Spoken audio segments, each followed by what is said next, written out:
Lola Albright. I will be playing the part of Constance Mackenzie until the return of Dorothy Malone.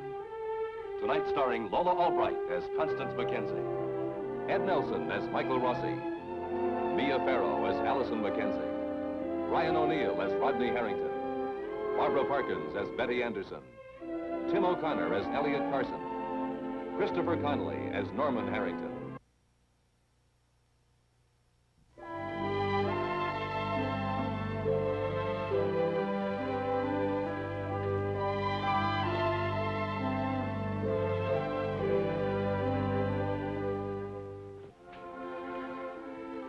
Elliot Carson waited 18 years to meet and know his daughter Allison. A few weeks ago, she was almost taken from him in a critical hit-run auto accident. Today, he hurries to his second reunion with her.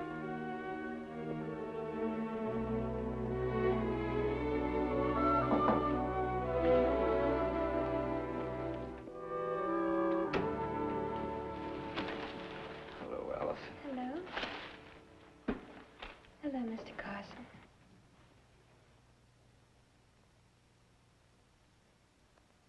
It was very nice of you to come. Are those flowers for me?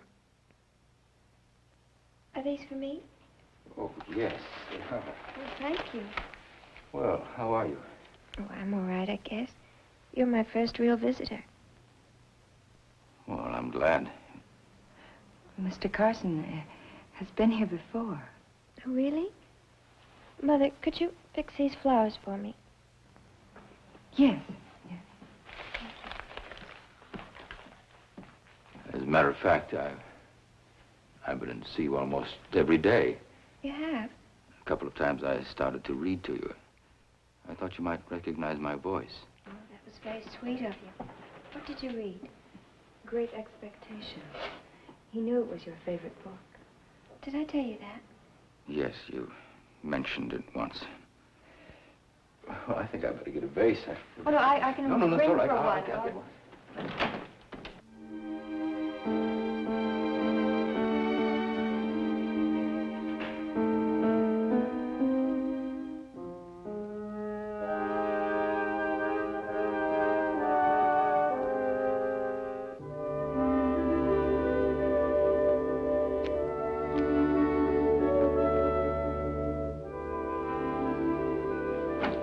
Mike.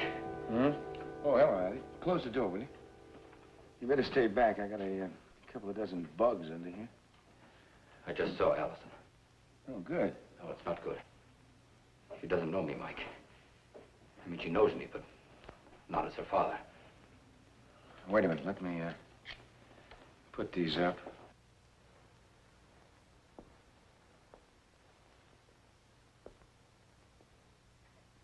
I mean, she's awake. She looks normal.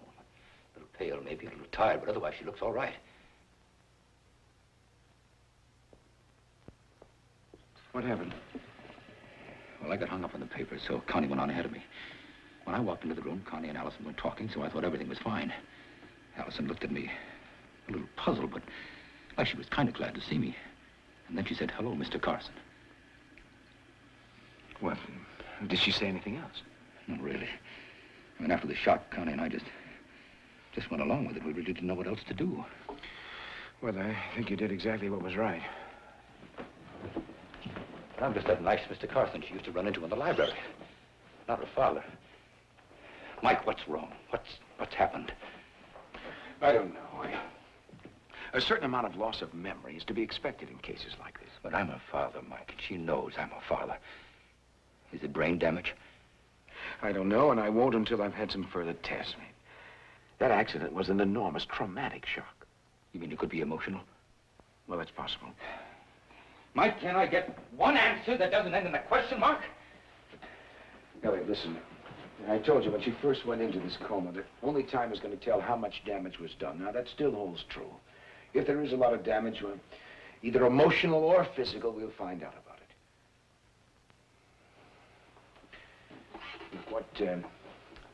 What does she remember?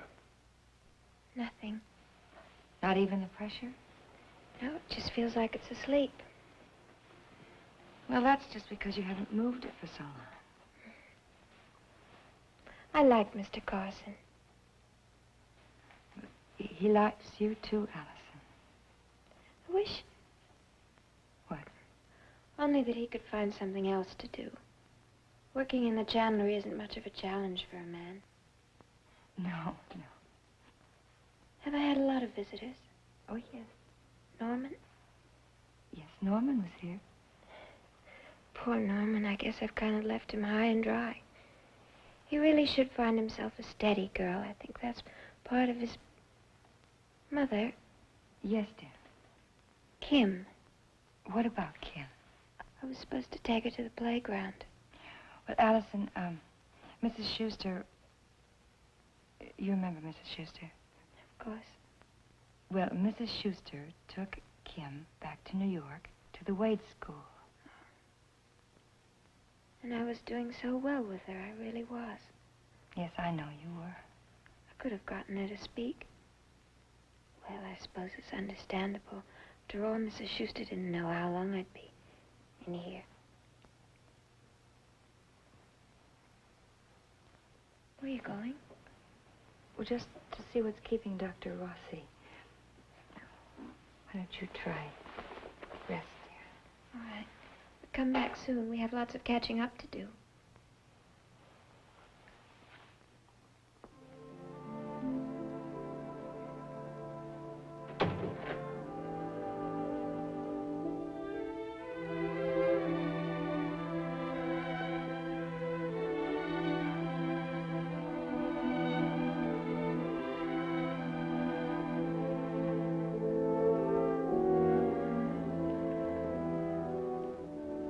Connie.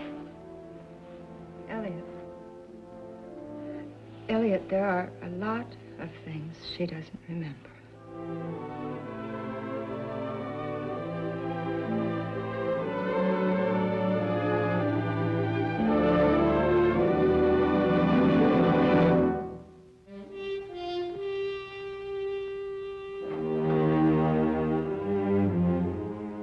Hello, Mrs. Cord. Hello, Rodney. Won't you come in? Thank you.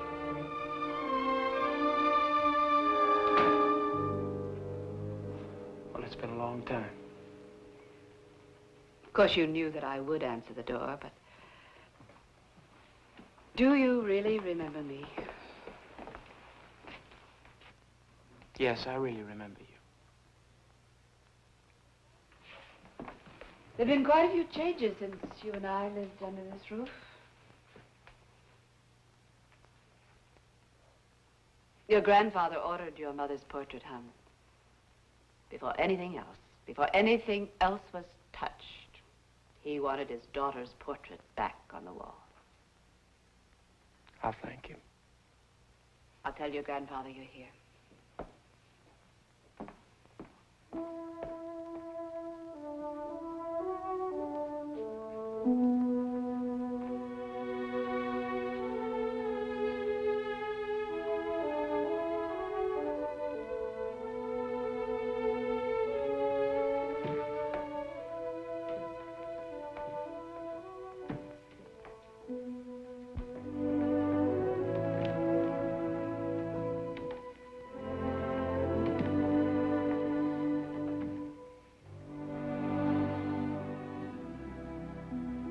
Dinner will be ready when you are.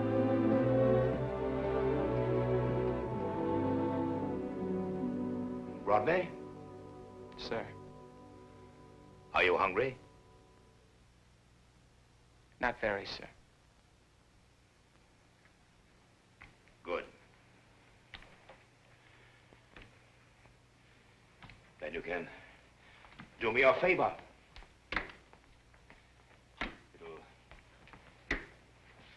It'll help wake up that sluggish appetite of yours.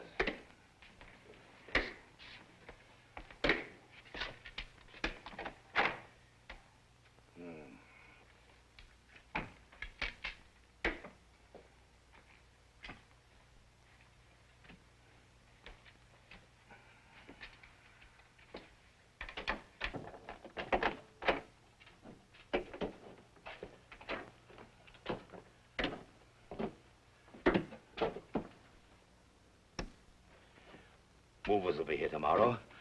I want to set aside a few pieces. To get down there, I'll tell you what I want.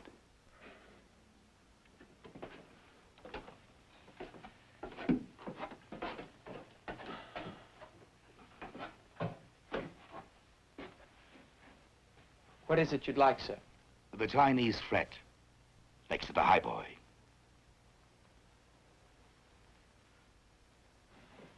Chinese fret.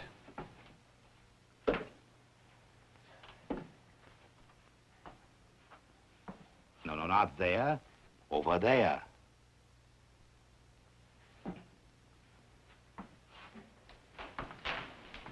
That's it. Bring it to the foot of the stairs.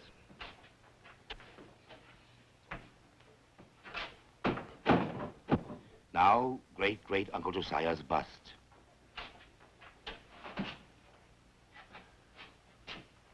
Not that bust. That bust. The one with the crafty eyes.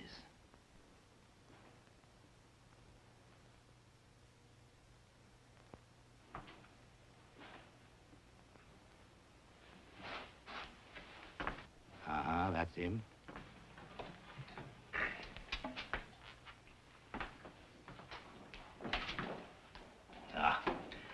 This will take forever.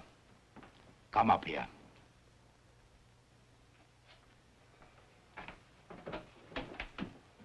Help me down. Starved to death waiting for you to find anything. Well, you're sure you should now. Ah.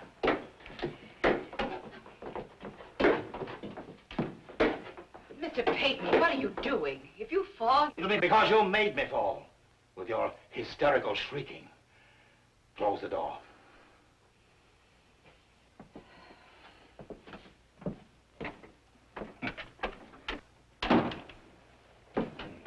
Helping a sick old man bother you, Rodney? No, sir. Sickness and death don't make you uncomfortable. Of course not. Too young.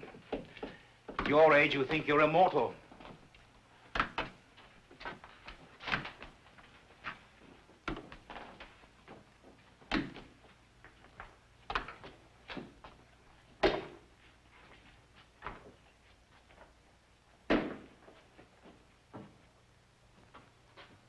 Tell me something, Grandfather.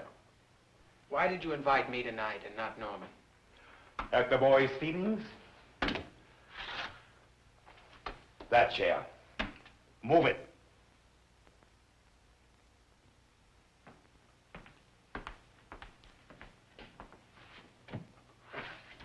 What is it? Well, it's just that Norman wondered. Not Norman. The chair. What is it? Chippendale, of course. Of course. But was it English or American make? I don't know. English. Always walnut. The Americans use native New England wood. Pine on maple. Norman, afraid he's missing something? I had my reasons. I'm sure you did. Your great-great-great-grandfather, Benjamin, bought everything from John Goddard of Newport. That's very interesting, sir. I have something I'd like to ask you. I have a few things, as a matter of fact. Well, why did Benjamin buy Chippendale copies when he could have brought over the originals? I don't know. I was thinking more about why you're here and how long you plan to stay. You haven't answered my question. Why not the originals? Why did you send for me, Grandfather? You mean you don't know what was happening in the late 1760s? Yes, yes, I do. The British Stamp Tax Act. Precisely. They wouldn't pay the rates on imported goods. Well, do I get a passing mark in American history? I don't mean to be impertinent. You are being impertinent. Look here. We're moving all your antecedents upstairs. The Schusters in that junk. Would you like me to move any of these? Do you resent my having you move crates? I don't like it. But I don't resent it. Well, you should. It's for strong backs and weak minds.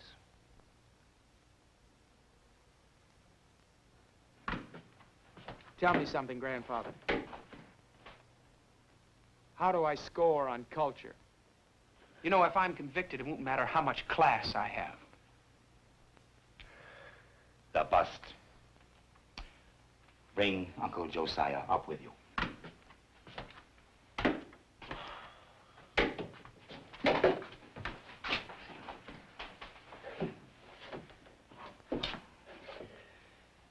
Let's rest a while. Before we climb.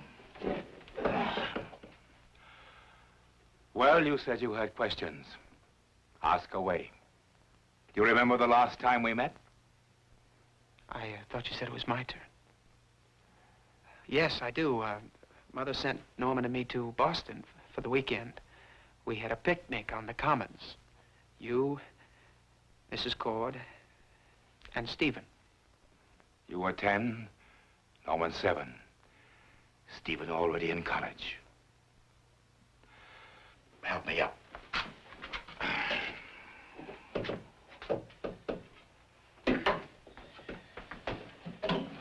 You were living in Peyton Place? Stephen and his mother live with me. Yes, sir. Do you hate Stephen? I don't hate Stephen. He hated you. He envied your every advantage. Now he has the responsibility of saving your life. How do you feel about that?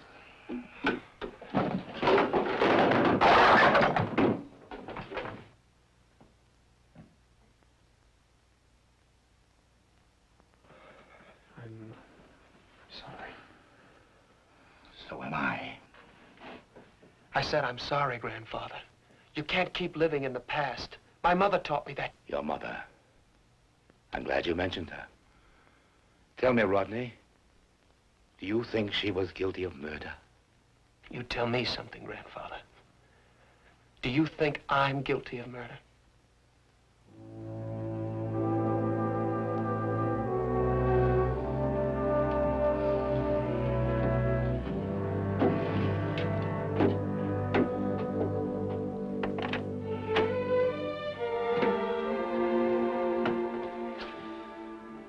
Well, I guess that covers about everything.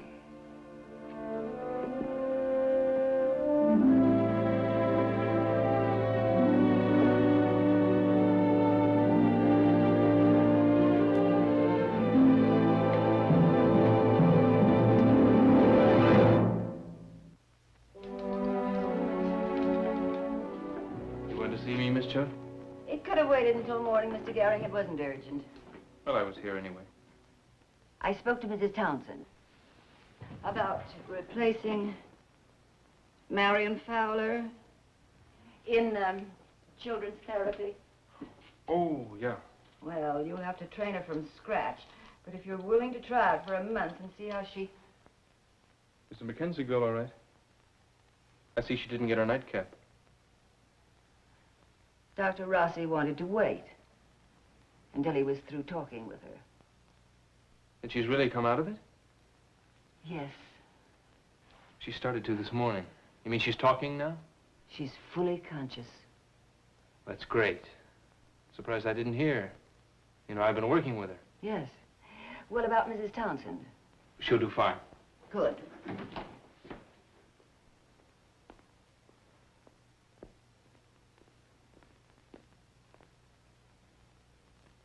Good evening. I just heard the news. She's awake. Yes.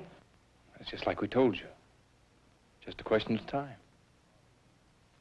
Something's bothering you, Mrs. Carson. Is she upset by her side?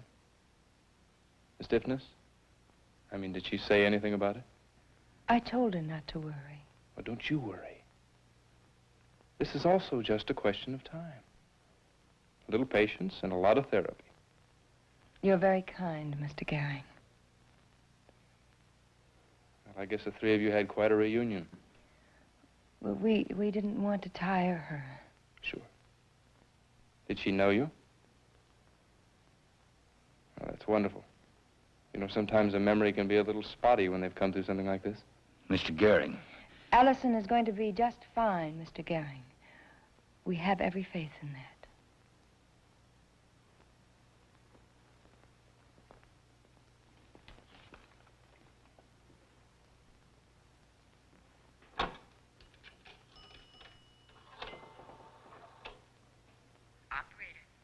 Give me area code 617, station to station. The number is Hancock 67788.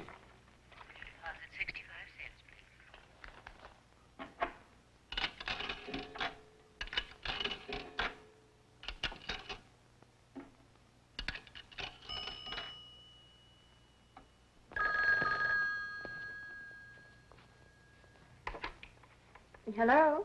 Mrs. Sloan? Yes. Can I speak to Mrs. Fowler? Mrs. Fowler isn't here. Who is this? My name is Russ Gary. I'm a therapist at the doctor's hospital in Peyton Place. Mrs. Fowler's been helping me as a volunteer. Well, I'm sorry, Mr. Goering, but... You see, the kids I work with, they really miss her. I promised them I'd call and find out when she's coming back. Well, I wish I could help you, Mr. Goering, but she hasn't been here. Oh, do you know where I could reach her? No, I don't. No idea? I'm sorry, Mr. Goering. I don't even know what to suggest. Thanks. You're welcome.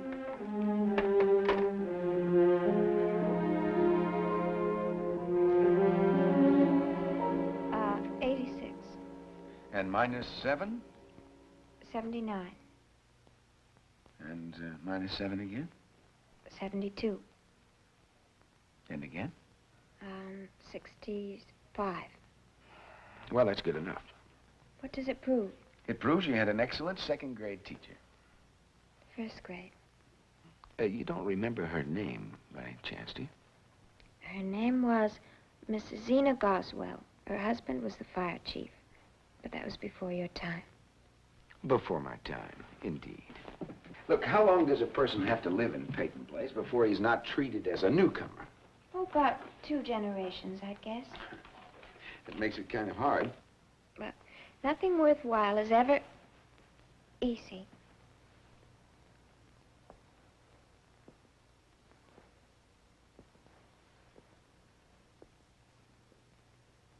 You'll be surprised how quickly this will improve. Have I ever lied to you? Just once. When was that? The time you had such a sudden need for postcards that you bought my mother out. I remember. Did you ever find any use for them? Well, there are a few.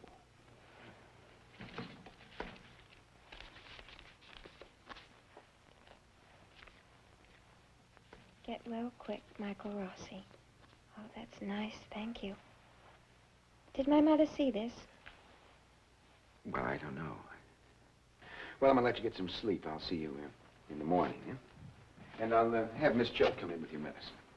Oh, Dr. Rossi, favor. What? Would you ask my mother to do something for me? Of course. Would you ask her when she comes in the morning to bring the picture of my father?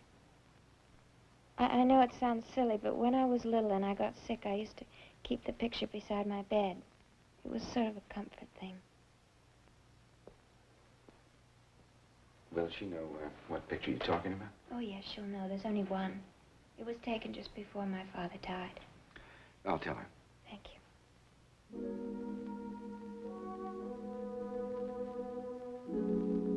Is anything wrong? No, I'll see you in the morning.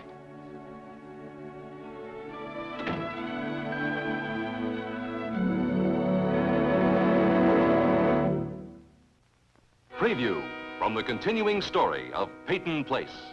Wherever she is, she's all right. Who's Russ Goering? Would he have any idea where Marion might have gone? Don't let this happen to you. Don't abandon what you are and who you are to play the old man's game. Don't let him draw us apart. Your mother died of a broken heart. That's a lie. A vicious lie. I tell you, she died from a life of torment.